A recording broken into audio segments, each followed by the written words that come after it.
perderam em 64, perderam agora em 2016, pela família e pela inocência das crianças em sala de aula que o PT nunca teve, contra o comunismo, pela nossa liberdade, contra o Fórum de São Paulo, pela memória do coronel Carlos Alberto Brilhante Ustra, o pavô de Dilma Rousseff, pelo Exército de Caxias, pelas nossas Forças Armadas, por um Brasil acima de tudo e por Deus acima de todos, o meu voto é sim!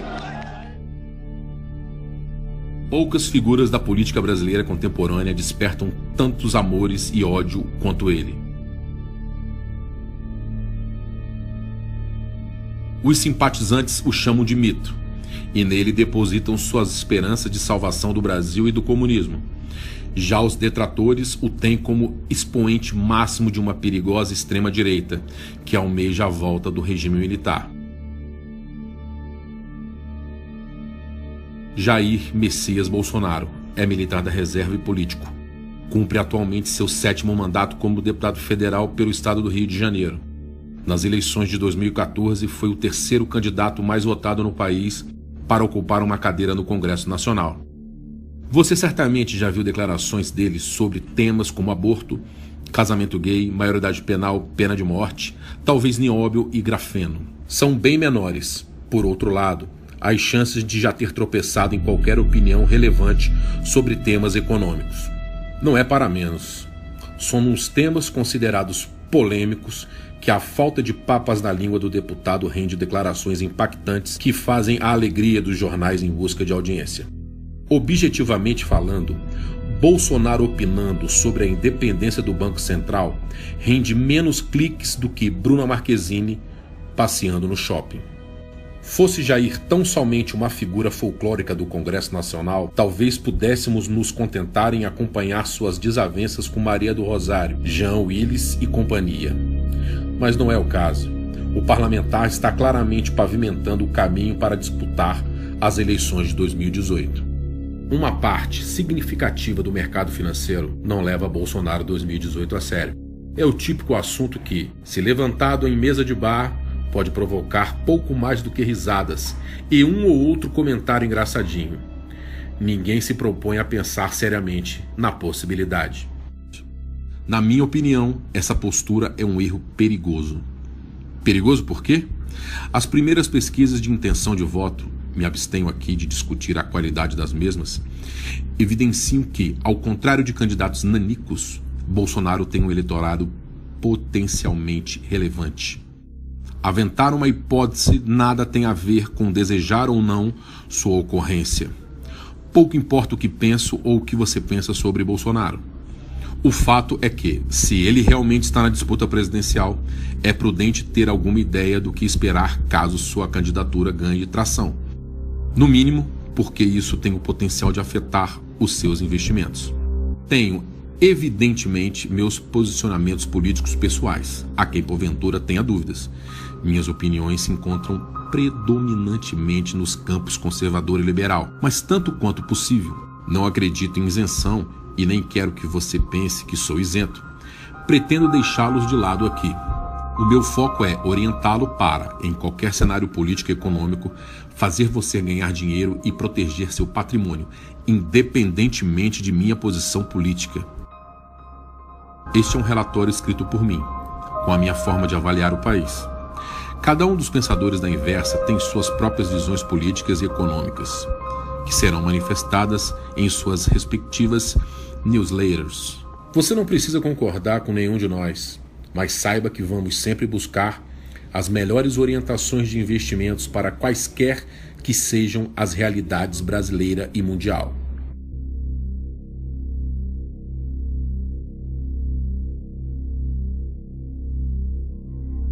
Se os jornalistas presos às rotulações de sempre não ajudam na missão, então fazemos nós mesmos. Dei início a um mapeamento de declarações de cunho econômico proferidos pelo próprio candidato. Estou recorrendo exclusivamente a entrevistas em vídeo, de forma a eliminar qualquer risco de citações apócrifas e ou enviesadas por terceiros.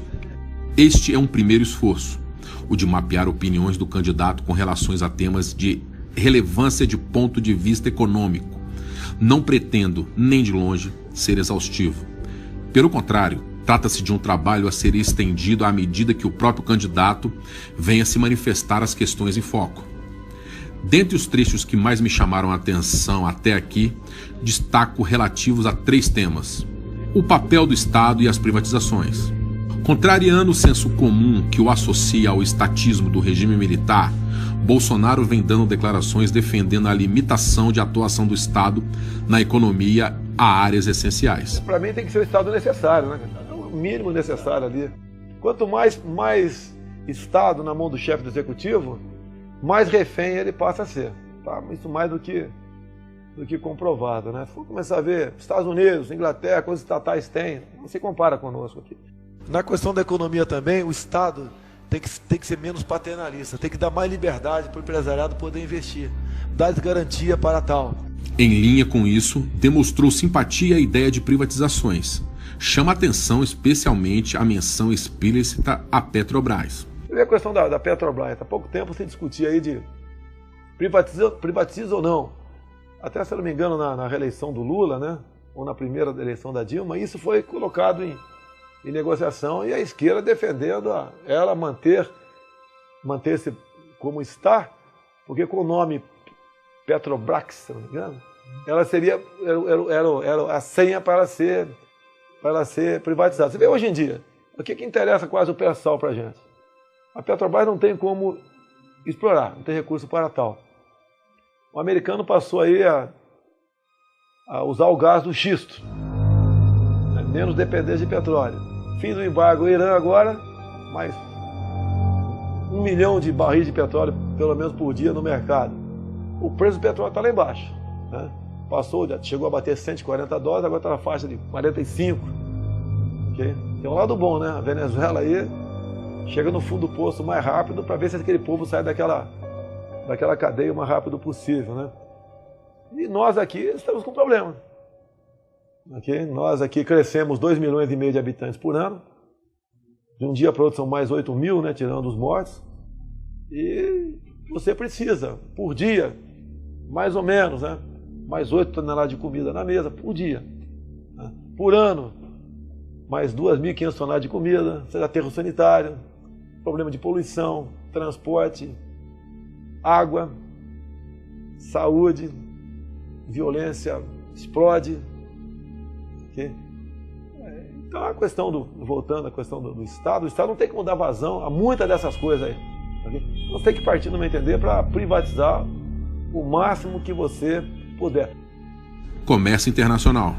Bolsonaro parece propenso a perseguir maior autonomia na construção de acordos bilaterais de comércio. Faz críticas pesadas ao Mercosul. Parece bastante claro que, na hipótese de sagrar-se presidente, envidaria esforços no sentido de retirar o país do bloco. O Brasil está amarrado ao Mercosul. O Brasil fez miséria para que a Venezuela também entrasse no Mercosul, inclusive criando um problema diplomático com o Paraguai, que agora vai começar a não mais vender o excedente da energia de Itaipu para nós, vai usar talvez na produção de alumínio em seu país. A economia nossa não pode continuar sendo voltada apenas para o Mercosul ou para o viés ideológico. Nós temos que abrir para o comércio do mundo todo. Um país que se fecha no seu mercado para o viés ideológico, a consequência é isso que está aí. E para você reabrir esses mercados, que sejam por melhor acordo possível, você leva no mínimo a 3, 4 anos para você poder respirar nessa área. Enquanto nós não mudarmos essa política em nosso país, enquanto nós nos aproximarmos verdadeiramente da Europa, da América do Norte e da Ásia, e abandonarmos aqui o Mercosul, você pode até fazer negócio. Nós não podemos deixar de continuar importando o gás da Bolívia. Há interesse para eles. Você não pode continuar fazendo muito negócio aqui na América do Sul, mas não dessa forma. Se desprender, né? Você tem que desprender. Você, para fazer um negócio qualquer com qualquer outro país, você tem que pedir bênção ao Mercosul. Geralmente a nossa política vai para o espaço. Então você tem que botar gente com a mente aberta, que vá para um estado mínimo e busque negócio com quem tem tecnologia. Em substituição ao mercado comum, acordos bilaterais. Parecem claras alusões aos caminhos escolhidos por Reino Unido no Brexit e pelos Estados Unidos por ocasião da desistência do Acordo Transpacífico e da renegociação dos termos do NAFTA. Se livrar das amarras do Mercosul, partir para o bilateralismo, como Trump fez. Política industrial e agronegócio. A exploração de recursos minerais é objeto frequente de declarações. Bolsonaro dá sinais de flexibilização a barreiras impostas ao setor, principalmente com relação à exploração em áreas atualmente demarcadas como reservas indígenas e outras áreas, sujeita a restrições, mas também critica a exportação pura e simples das commodities. Defende, pelo contrário, uma agenda mais próxima do desenvolvimentismo, com a priorização da industrialização das mesmas em território brasileiro. Minério de ferro. Você não pode continuar exportando minério de ferro in natura. Você tem que ter uma siderúrgica, pelotizá-lo, agregar trabalho. Nós não podemos continuar exportando um navio de minério de ferro e recebendo uma canoa de aço ou uma jangada de laptop em troca disso. Nós não temos um Vale do Silício, não temos aqui como aproveitar essa massa humana maravilhosa que nós temos, que são pessoas que pesquisam, que buscam desenvolvimento.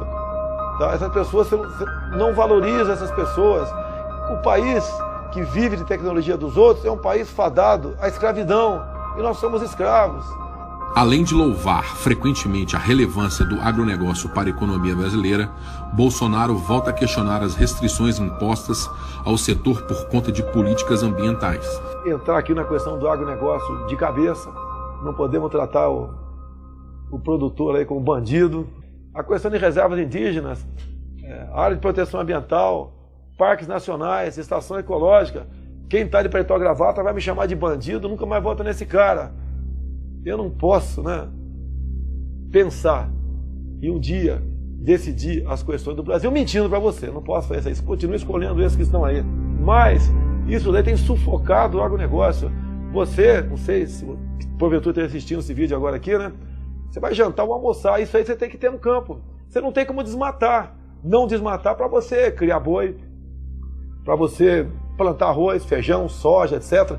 Não tem como plantar soja na cobertura do prédio e criar boi aqui no quintal. Essas questões têm que ser discutidas. Não dá para continuar nessa política ambientalista, nós estamos aí. Ela está completamente agregada a interesses internacionais.